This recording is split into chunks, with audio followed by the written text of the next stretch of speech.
For tonight, we're going bar hopping, but with a twist. Oh, hi, Mark.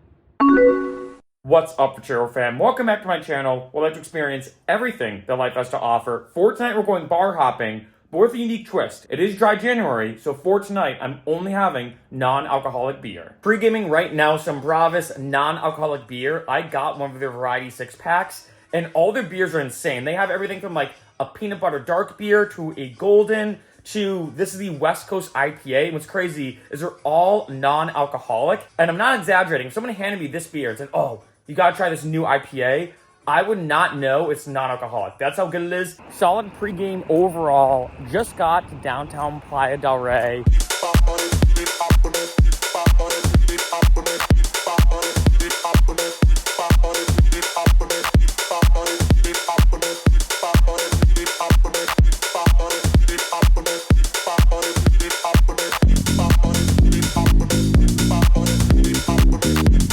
That was my first time trying the O'Doul's Amber beer. Gotta be honest, not a fan.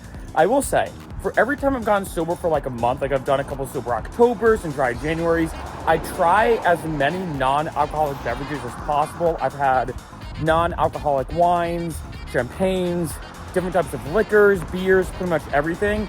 So I feel like I've developed like a decent palate for non-alcoholic stuff.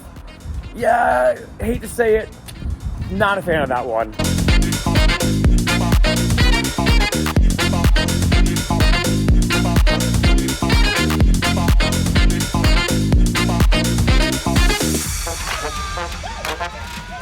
Now, this is a classic when it comes to non-alcoholic beer, the Heineken O beer, one of my favorite non-alcoholic beers. I will also say it's interesting buying non-alcoholic beer versus alcoholic beer because one, you do get ID'd for non-alcoholic beer, and two, non-alcoholic beer can sometimes be more expensive than alcoholic beer. So this year was $6, but like say a Coors Light is typically $5. So it is interesting how sometimes non-alcoholic beer is more expensive, but gotta say, great night out, great night so far.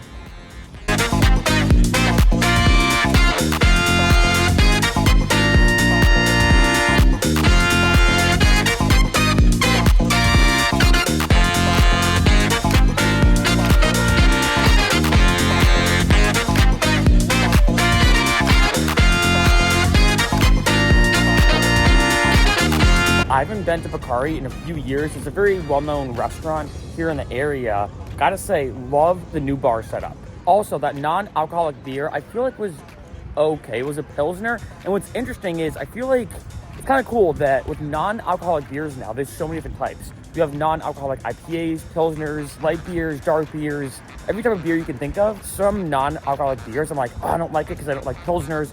But other ones like light beers, or like the IPA I had earlier, just slap.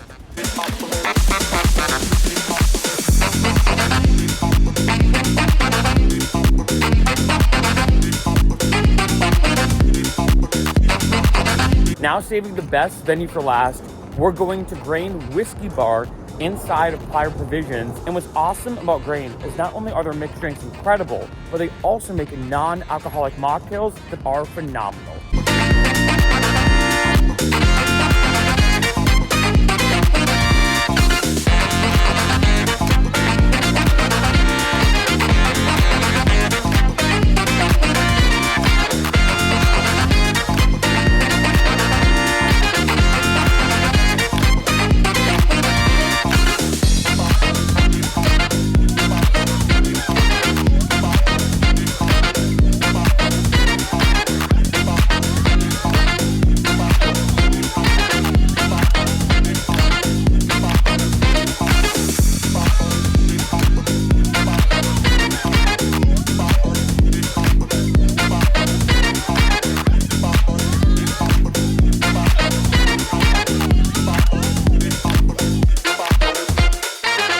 Such an awesome night last night. Woke up today feeling great. So to answer this big question, right? What is it like bar hopping or partying on non-alcoholic beer? I'm gonna say something a bit crazy, and I'm not exaggerating when I say this. I feel like sometimes I have more fun, and I'm not making this up, partying or bar hopping on non-alcoholic beer than when I consume regular alcohol. Right now it is dry January and I'm being sober for the entire month and I do typically drink alcohol. And I want to do a video like this because I feel like when I break up non-alcoholic beer, I have had some people be like, Mark, isn't that only for people who are like have a severe drinking problem or whatever? And I'm like, no, you can easily go out. And I know people too are like, hey, Mark, you know what? I'm not drinking right now. I'm taking a month off from drinking. I'm doing dry January.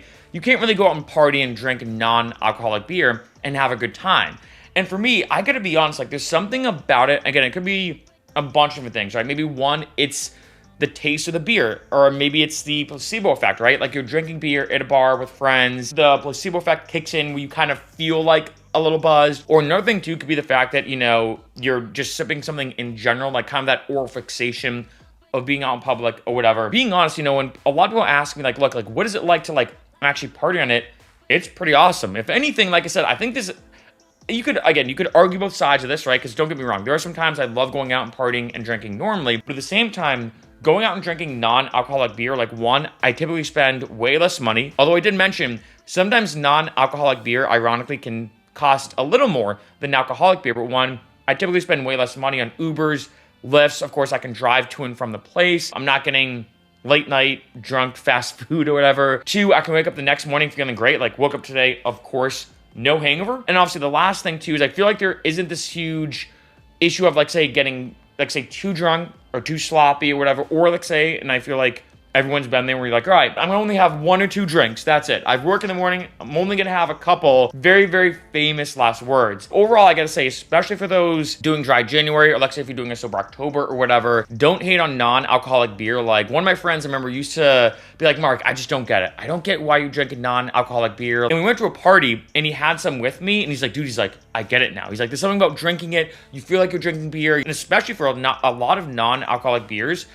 I would not be able to tell the difference between an alcoholic one and a non-alcoholic one. Don't get me wrong, some are better than others. I love the Heineken OO. The Bravus non-alcoholic beers are amazing. There are a bunch of different companies that make phenomenal non-alcoholic beers that you literally cannot tell the difference. So I'm telling you, for people going sober and everything, non-alcoholic beer is amazing. One last thing I do want to mention on this video that I have to be very transparent about, and I feel like I do have to mention this as one. I'm not a counselor or a licensed counselor. I'm not a doctor. I'm not a licensed medical professional, right? I do want to say that. And the reason why I say that to preempt what I'm about to say is that there has been some reports from people in the field of addiction recovery that sometimes non-alcoholic beer can be potentially triggering. If you're going sober for a month, and let's say you feel like you don't have too much of a problem when it comes to drinking, non-alcoholic beer can be maybe a good alternative. In addition, I've done a lot of videos about non-alcoholic beer, and I've had people say, hey Mark, you know, I'm